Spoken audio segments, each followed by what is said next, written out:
viewers, listeners of the show that I read them on the show, of course, try to pick which ones I really like. And sometimes I get a question that knocks me out of my shoes. I say, wow, that's an interesting question.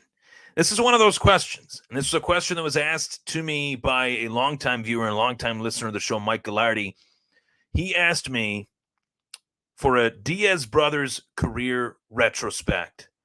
And this is a Diaz Brothers career retrospect that I have never thought of, something that he thought of, that he thought he wanted to hear my take on it. He said, I think this would be really good for your show. I said, great. I agree. I'm going to answer this question right here, right now on my show in a special T-Take question video. And the question is, are Nick Diaz and Nate Diaz the same fighters individually today if they were not brothers? And he's talking about the star power. Would they be revered the way they are if they weren't brothers, if they were separate entities in and of themselves?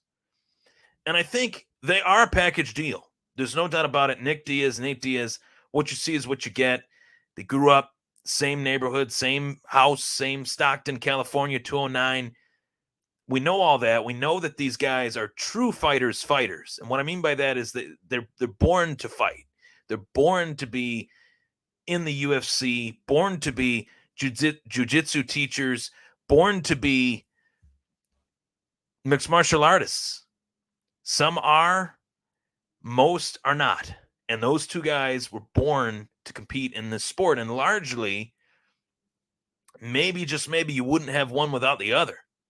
You wouldn't have Nate Diaz without Nick Diaz. Nick Diaz showing Nate Diaz the ropes, no doubt about it. I have an older brother. I try to follow his lead with certain things. Of course, I'm sure Nate Diaz tried to follow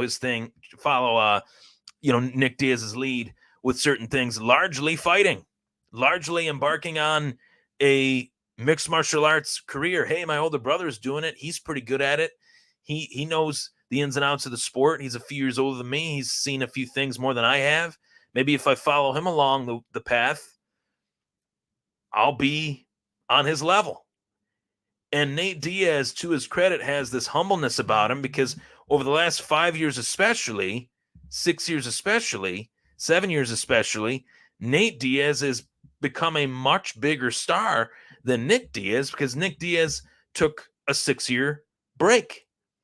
And over that time, Nate Diaz became a global superstar by beating Conor McGregor, by showing up to fight Jorge Masvidal in a BMF title bout that Nate Diaz created.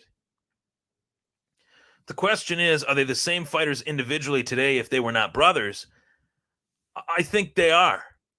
I know that they're a package deal, and largely what they did in the sport stands on its own individually. What Nate has done is different from what Nick has done. What Nick has done is what's different from what Nate has done.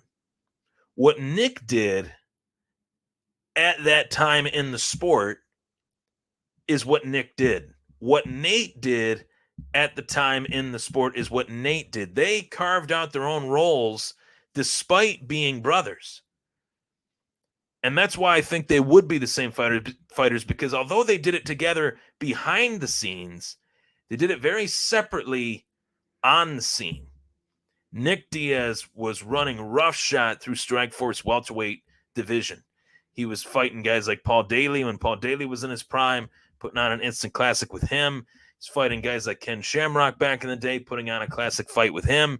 He was fighting anyone and everyone that he could get his hands on that wasn't in the UFC because Nick was not in the UFC. He had to scratch, claw, and poke and prod his way to get into the UFC again by becoming the Strikeforce champion. That was when the sport had much different structure to it than what it has now. Now you have the UFC and Bellator, but back then you had the UFC, you had Strikeforce, you had, a little bit before that, you had Pride, you had Elite XC, you had other organizations, WEC as well, an organization that Nate Diaz started out in, actually. Organization that Nick Diaz fought in for a short time. So the structure of the sport was very different. And Nick Diaz was a fighter that had to carve out his own path for his own sake, and was a fighter that had to carve out his own path for his brother's sake as well, paving the way for his brother. But I think Nate looked at Nick Diaz's path, learned a lot business-wise. Nate is a much smarter guy than what he is given credit for. And Nate Diaz said, I'm going to do this too, but I'm going to do things a little bit differently. I'm going to do things my own way, but remind everyone who brought me here. And that is respectful. Remind everyone who brought me here. Who brought me here was my brother. I wouldn't be doing this if it wasn't for my brother. I wouldn't be doing this without Nick Diaz starting the Nick Diaz army. So in that regard, maybe Nate specifically, if we were to point at one of these two brothers, which one would be most affected by being without the other?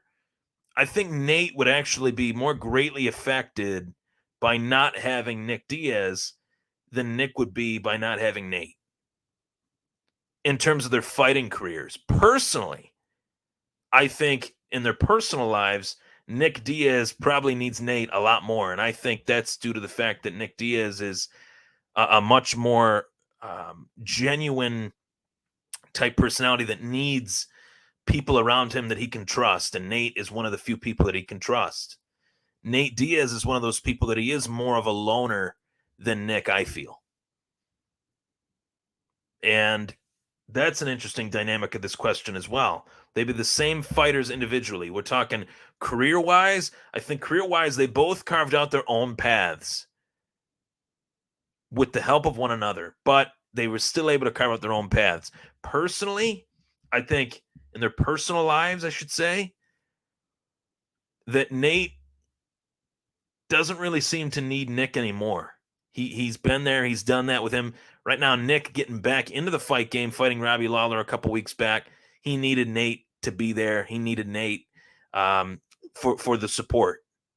Whereas Nate, he's done things largely without Nick these last 5-6 years, when Nick has been on his own journey outside the sport. Fantastic question. And I will say that both brothers, I'll say it right here, right now, both brothers belong in the UFC Hall of Fame. They both have to be at some point, and I think they should be inducted together at the same time. Whether that happens or not, maybe in that regard, people look at it like, oh, well, maybe they're not the same fighter without one another. They're not the same fighter without one another, but they were still able to carve out their own paths. So in all honesty, the answer to the question is that it's a little bit of both. Personally, they needed each other to get to the level that they got to, but professionally, they didn't. Once they got to that level, once they built their name, once they were at that height of fame and the precipice of the sport, Nick Diaz fighting guys like George St. Pierre in one night and then another night fighting Anderson Silva, he didn't need anybody. He built his own name. Nate Diaz fighting Conor McGregor one night, a few years later fighting Jorge Masvidal another night, he built his own name. They both built their own name. Nate Diaz invented the BMF, literally invented it as a phrase inside the UFC. Jorge Masvidal wouldn't have a BMF belt if it wasn't for Nate Diaz. He invented the idea, invented the fight. The UFC accepted. And Nick Diaz, being a face of Strikeforce MMA and Strikeforce as a company and being a big name over there, without that, you wouldn't have guys like guys like Luke Rockhold, ladies like Ronda Rousey. You wouldn't have Daniel Cormier coming over from Strikeforce in the UFC. That was massive. So they've both individually contributed to the sport in their own way, in their own eras, in the process working together, but they've been able to do it separately. See what I'm saying? Mike, great question. I love getting questions from viewers and listeners. For more Thomas Take questions, feel free to throw them my way, whether it's in my DMs, my inbox, anything. I'd love to answer these questions that people have and provide my Ryan Thomas take on all things combat sports, football, baseball, you name it. So fire me some questions. Greatly appreciate the support. Continue to tune in. Bill's pregame show is up next.